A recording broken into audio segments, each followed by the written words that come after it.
नमस्कार मित्रांनो, जी के मराठी चॅनलमध्ये आपले स्वागत आहे. चला तर आपण आज चालू घडामोडी प्रश्न पाहणार आहोत. तर व्हिडिओ शेवटपर्यंत नक्की पहा. आवडला तर लाईक, सबस्क्राईब आणि कमेंट करायला विसरू नका. प्रश्न पहिला, हॉकी इंडिया लीग 2024-25 कुठे सुरू झाली आहे? बरोबर उत्तर मित्रांनो, ऑप्शन ए. ओडिशा या राज्यामध्ये हॉकी इंडिया लीग 2024-25 सुरू झाली आहे. माहिती पाहू. हॉकी इंडिया लीग 2024-25 ही राऊरकेला, ओडिशा येथील बिरसा मुंडा हॉकी स्टेडियममध्ये सुरुवात झाली आहे. तसेच ही लीग 2 टप्प्यात होणार आहे. पहिला टप्पा 28 डिसेंबर ते 18 जानेवारीपर्यंत असेल व दुसरा टप्पा 19 जानेवारीपासून सुरू होईल व अंतिम सामना हा 1 फेब्रुवारी 2025 रोजी होईल. तर माहिती पाहू. हॉकी इंडिया लीग ही स्थापना झाली आहे 2013. पहिला हंगाम 2013 मध्ये खेळवण्यात आला. मुख्यालय नवी दिल्ली या ठिकाणी आहे. तसेच हॉकी इंडिया यामध्ये स्थापना झाली आहे 2009. मुख्यालय आहे नवी दिल्ली या ठिकाणी. अध्यक्ष आहेत दिलीप तिर्की. उपाध्यक्ष आहेत असीमा अली सुब्रमण्यम गुप्ता आहे. पुरुष प्रशिक्षक आहेत क्रेग फुलटन. तसेच महिला प्रशिक्षक आहेत हरिंद्र सिंग. प्रश्न दुसरा, सौर कृषी पंप अंमलबजावणी योजनेत कोणते राज्य प्रथम आहे? बरोबर उत्तर मित्रांनो, ऑप्शन सी. महाराष्ट्र राज्य हे सौर कृषी पंप अंमलबजावणी योजनेत प्रथम आहे. माहिती पाहू. शेतकऱ्यांना केवळ 10% रक्कम भरून सौर पॅनल्स आणि कृषी पंप असा संपूर्ण संच देण्याच्या मागील त्याला सौर कृषी पंप योजनेच्या अंमलबजावणीत महाराष्ट्राने देशात अव्वल स्थान पटकावले आहे. तसेच राज्य सरकारने फेब्रुवारी महिन्यामध्ये अर्थसंकल्पात या योजनेची घोषणा केली होती व राज्यात 10.5 लाख सौर कृषी पंप बसवण्याचे उद्दिष्ट ठेवले आहे. माहिती पाहू. स्थापना झाली आहे 1 मे 1960. राजधानी आहे मुंबई. राज्यपाल आहेत सी.पी. राधाकृष्णन. मुख्यमंत्री आहेत देवेंद्र फडणवीस. उपमुख्यमंत्री आहेत एकनाथ शिंदे, अजित पवार. लोकसभा सीट आहेत 46. राज्यसभा सीट आहेत 19. तसेच महाराष्ट्र राज्यातील महत्त्वाचे राष्ट्रीय उद्यान पाहू. ताडोबा राष्ट्रीय उद्यान, नवेगाव बांध राष्ट्रीय उद्यान, संजय गांधी राष्ट्रीय उद्यान, गोगामल राष्ट्रीय उद्यान, चांदोली राष्ट्रीय उद्यान, तसेच पेंच राष्ट्रीय उद्यान. प्रश्न तिसरा, NABL चे नवीन अध्यक्ष म्हणून कोणाची नियुक्ती करण्यात आली आहे? बरोबर उत्तर मित्रांनो, option A. Doctor Sandeep Shah यांची NABL चे नवीन अध्यक्ष म्हणून नियुक्ती करण्यात आली आहे.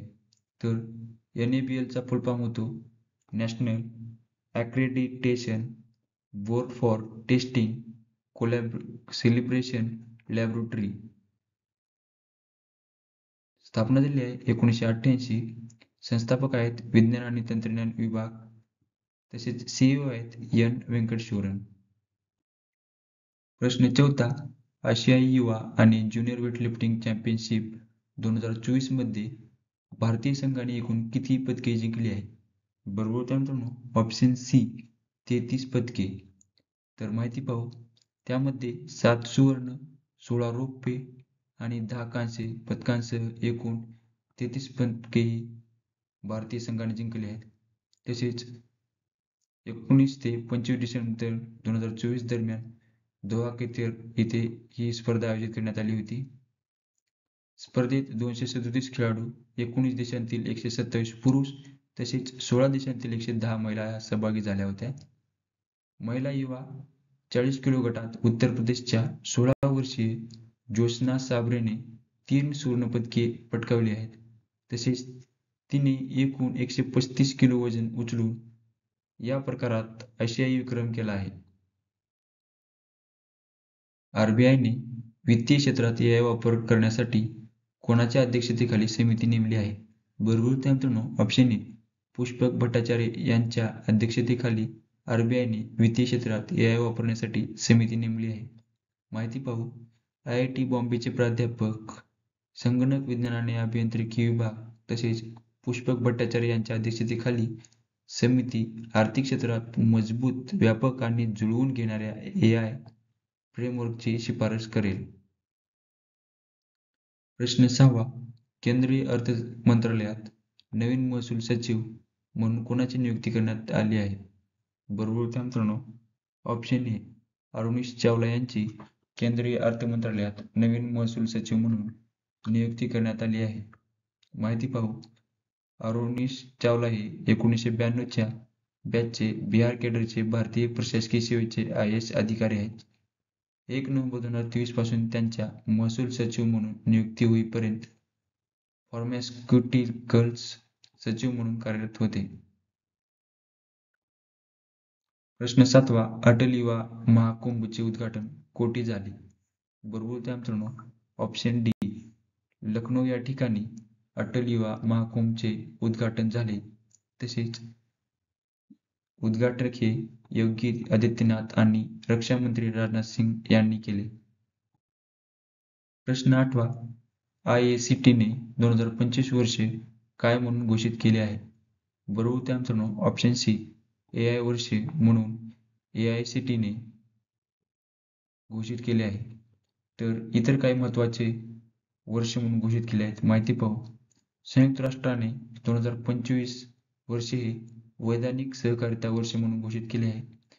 संयुक्त राष्ट्र संघाने 2024 वर्षे हे आंतरराष्ट्रीय उंट वर्ष म्हणून घोषित केले आहे. तसेच संयुक्त राष्ट्र महासभेने 2023 वर्षे हे आंतरराष्ट्रीय बाजार वर्ष म्हणून घोषित केले आहे.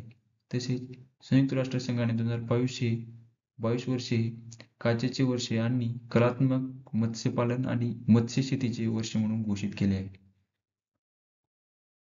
प्रश्न 9वा. ब्रह्मपुत्रा नदीवरील जगातील सर्वात मोठे धरण कोणत्या देशाने मंजूर केले आहे? बरोबर त्या मित्रांनो ऑप्शन डी चीन या देशाने ब्रह्मपुत्रा नदीवरील जगातील सर्वात मोठे धरण मंजूर केले आहे. माहिती पाहू. भारताच्या सीमेजवळील ब्रह्मपुत्रेवर चीनने जगातील सर्वात मोठे धरण म्हणजेच $137 अब्ज धरणाला मान्यता दिली आहे. त्यातूनच वर्षाला 300 अब्ज किलोवॅट वीजनिर्मितीचे उद्दिष्ट ठेवलेले आहे. तसेच ब्रह्मपुत्रा धरण हे 14व्या पंचवार्षिक योजनेचा 2021 ते 25 आणि राष्ट्रीय आर्थिक आणि सामाजिक विकास वर्ष 2035 मधील दीर्घश्रेणी उद्दिष्टांचा भाग होता. चीन या देशाबद्दल माहिती पाहू. राजधानी आहे बीजिंग, चलन आहे रेनमिनबी, राष्ट्राध्यक्ष आहेत शी जिनपिंग. प्रश्न 10वा. 86व्या वरिष्ठ राष्ट्रीय बॅडमिंटन चॅम्पियनशिप 2024 मध्ये एकेरीचे विजेतेपद पटकावले आहे? बरोबर त्या मित्रांनो ऑप्शन ए एम रघु यांनी 86व्या वरिष्ठ राष्ट्रीय बॅडमिंटन चॅम्पियनशिप 2024 चे पुरुष एकेरीचे विजेतेपद पटकावले आहे. तर माहिती पाहू. ही स्पर्धा आयोजित 20 ते 24 डिसेंबर 2024 दरम्यान झाली बंगळुरू कर्नाटक या ठिकाणी. तर यामध्ये विजेते पाहू आपण. महिला एकेरीचे ते विजेते आहेत देविका सेहवाग. पुरुष दुहेरीचे विजेते आहेत अर्श मोहम्मद आणि संस्कार सारस्वत. तर महिला दुहेरीचे विजेते आहेत आरती सारा सुनील आणि VS वर्षिणी. तर मिश्र दुहेरीचे विजेते आहेत आयुष अग्रवाल आणि श्रुती मिश्रा.